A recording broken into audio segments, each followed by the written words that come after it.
Welcome back to another GTN Coach's Corner. On this week's show, we talk about avoiding shocks, warming up before you start training, losing weight before you start training, dry land training for swimming, and weight vests. So we can get to all of that in a minute. Remember, you can leave your own questions in the comment section below this video. Use the hashtag GTN Coach's Corner or below any of our videos, and we'll be answering your question perhaps next week. And also, while you're down there, remember to like it and subscribe to GTN so you don't miss any of our videos. Let's get to your questions. The first one is from DK, and he says, hashtag GTN Coach's Corner. Hi, I live in South Africa.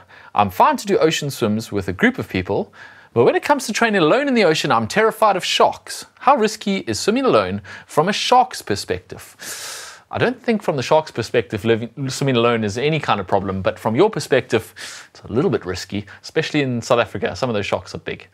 The reality is, swimming with other people is definitely going to make you feel more comfortable, but you're not actually any safer from a shark attack, I don't think.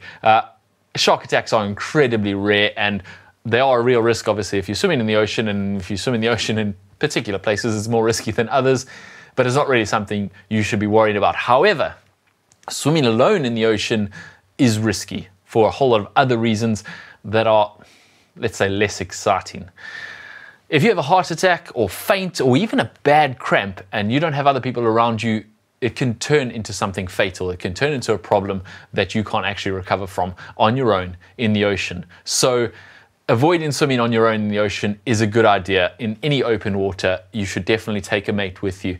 If you can't take a mate with you, at least take a tow float so that you've got something to hold on to and people can see you, and tell someone where you're going. Tell a lifeguard before you get in, or at least a family member. Have them on the shore keeping an eye on you and knowing where you are and when you expect it to be back, just for safety's sake. I hope that helps, and good luck avoiding the sharks. Tommy Hutchinson says, hi GTN. Love all the content. Hashtag GTN Coach's Corner. I am trying to race some sprint trials in my area next summer. I'm a bit overweight currently and feel heavy, especially during the swim and running sessions. Is it worth to spend a few months focusing on getting healthy race weight, or can I expect it to come down naturally with base training? This is a question we get quite often. People think they need to lose a lot of weight before they start the training that they can do once they've lost that weight. And the reality is you're far better off losing that weight while you're training as a gradual progression. You can start training immediately and lose the weight slowly. A few caveats to that though is that when you are carrying a little extra weight, there are more impact forces, more joint forces going through those joints, and you need to be a little bit more cautious. So you need to build up the weight-bearing activities such as running and walking a lot slower. You need to really start slowly and start with a minimal amount and build it up very gradually, and focus more on the non-weight-bearing stuff like swimming and even cycling, where your weight is not such an issue. And then as your weight slowly starts falling off and you start getting leaner and leaner, you can start building up the mileage on those weight-bearing activities like running. But definitely don't not start your training program or your training while you wait for that weight to come off. Training should be a tool to help you lose that weight and get you fit and lean and healthy.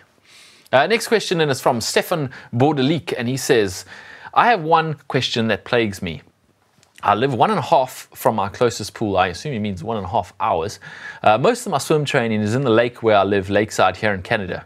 Obviously here in the winter, the lake has 4 feet of ice and it takes a while to chop through.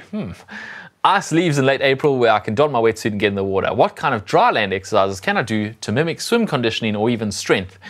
I do make the trek to the pool once a week. Well, I've never had the problem of having to drive 1.5 hours to the pool, and I don't think I would do it if I did have that problem. And I definitely would not chop through 4 feet of ice to go swimming, ever. That's not going to happen. Dry land exercises can help you get fit for swimming if you can't get to a pool. There are certain options available and techniques available to do that, but such as there's the Vesa Erg, there's a Zen 8 trainer system, which is essentially elastic bands that you put attached to your hands, and you can do your swim stroke lying on a bench or lying on a table that can simulate your swimming and get you strong. But these systems are not to swimming what, say, a turbo trainer, a Wahoo kicker is to cycle training. They're not going to simulate it as well, as effectively as a turbo trainer does simulate cycling. What you can use them for is getting strong, getting fit, getting that shoulder flexibility going, so that when you do get to the pool, you can make the most of that time that you are there, that 1.5 hour trek. You can make the most of the time you are in the pool when you're there. It is something that you can use, especially when you're traveling or when you can't get to a pool. It's not something you can really do all your swim training on and expect to be swimming really well at the end of it, unfortunately for you. I would also say, if you are using elastics or one of these systems, that you be very careful of injury. Essentially what's happening is your recovery and everything is slightly different. You've got elastic bands attached to your arm while you're recovering, not to mention obviously the resistance. So you need to be very careful that you don't overdo it, and also that you don't twist your arm in a position that is not natural, that get elastic to pull it in the wrong direction and risk injury. Okay, our next question, and it's from Steph Howden, hashtag GTN Coaches Corner. How long do the benefits of a warm-up last? I recently started running with the group, and I warm up at home and then go to meet them. Sometimes it'll be 10 to 15 minutes after I've warmed up that we start running. Is my warm-up still helping at that point? This is a good question. And a warm-up kind of lasts until you cool down, as you would expect. But it actually lasts way longer than that, and it lasts way longer than you think it's going to last. This is something that people should be mindful of when it comes to race starts too. You can do your warm-up an hour or more before the race start, and that warm-up is still going to be effective and help you in that race start, even if you spent an hour faffing around with your bike and getting ready and standing on the start line.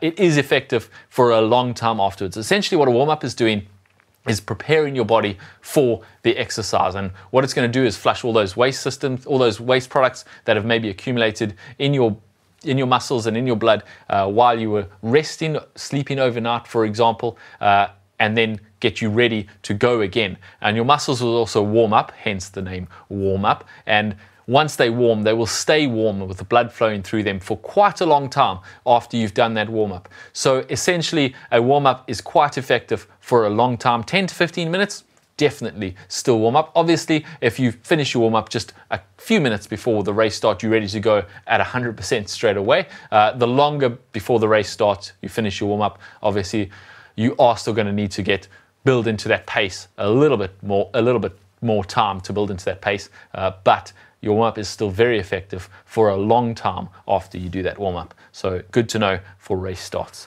Our final question this week, and it's from Brad Woodley, and he says, hashtag GTN Coaches Corner. On the internet, I've seen many weighted vests designed for running, but I've not seen much in terms of independent running reviews nor training plans using them.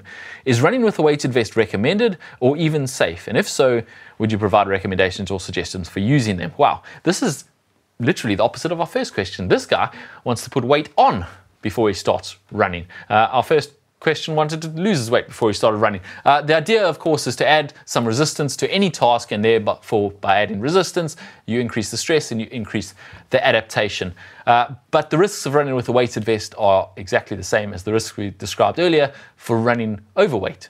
There is more impact forces, there is more strain going through those joints, and therefore there is more chance of injury. The benefits are marginal at best.